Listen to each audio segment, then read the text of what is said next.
wants to love you. সপ্তাহে 50টি cinema, বছরে প্রায় 2,500, 10 লক্ষ কর্মীর বিশাল এক পরিবার এবং দেশের জিডিপিতে 2.3% অবদান।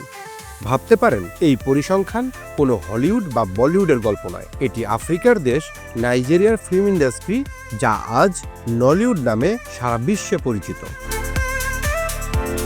এক সময়কার কম বাজেটের হোম ভিডিও থেকে যাত্রা শুরু করে নলিউড আজ ভারত ও আমেরিকার পর বিশ্বের তৃতীয় বৃহত্তম চলচ্চিত্র শিল্প।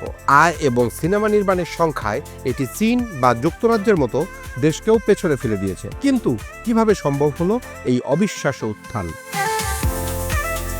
গল্পটা শুরু হয়েছিল 90-এর দশকে। তখন 35 মিলিমিটার ফিল্মের ক্যামেরা ছিল অনেক ব্যয়বহুল। তাই নাইজেরিয়ার নির্মাতারা এক দারুণ বুদ্ধি বের করলেন। তারা কম খরচের সাধারণ VHS ক্যাসেট দিয়েই সিনেমা বানানো শুরু করেন।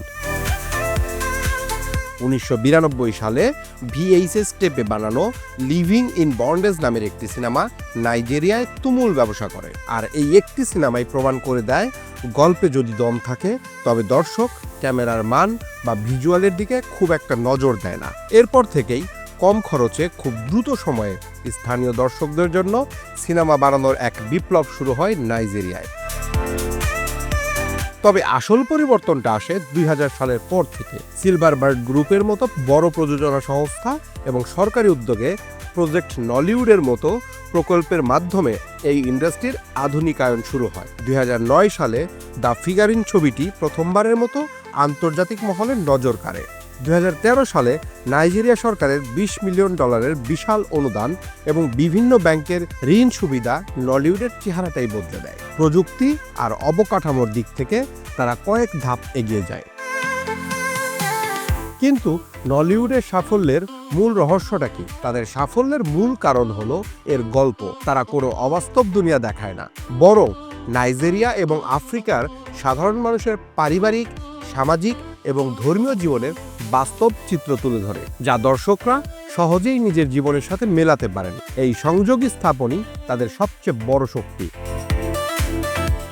আর এই শক্তির জোরেই নলিউড আজ বিশ্ব দরবারে নিজেদের জায়গা করে নিয়েছে। এই বছর প্রথমবারের মতো কান চলচ্চিত্র উৎসবের অফিসিয়াল শাখা আসারতেরিগাতে মনোনয়ন পায় নাইজেরিয়ার সিনেমা মাই ফাদার্স শ্যাডো। শুধু তাই নয়, নেটফ্লিক্স, ডিজনি প্লাসের মতো বড় বড় OTT প্ল্যাটফর্মে এখন নিয়মিত মুক্তি পাচ্ছে নলিউডের সিনেমা। এমনকি সম্প্রতি মাকেমেশন নামে তাদের প্রথম কৃত্রিম বুদ্ধিমত্তা বা AI দিয়ে নির্মিত সিনেমাও মুক্তি পেয়েছে।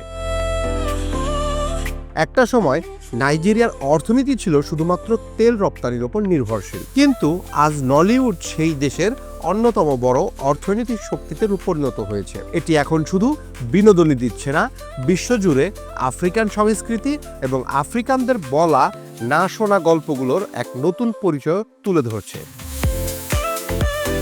ভিডিওটি যদি আপনাদের ভালো লেগে থাকে তাহলে লাইক দিন, শেয়ার করুন এবং সাবস্ক্রাইব করুন বাংলা ফ্লো ইউটিউব চ্যানেল। বিনোদনের সর্বশেষ আপডেট পেতে ফেসবুক, ইনস্টাগ্রাম ও টিকটকেও যুক্ত থাকুন আমাদের সাথে।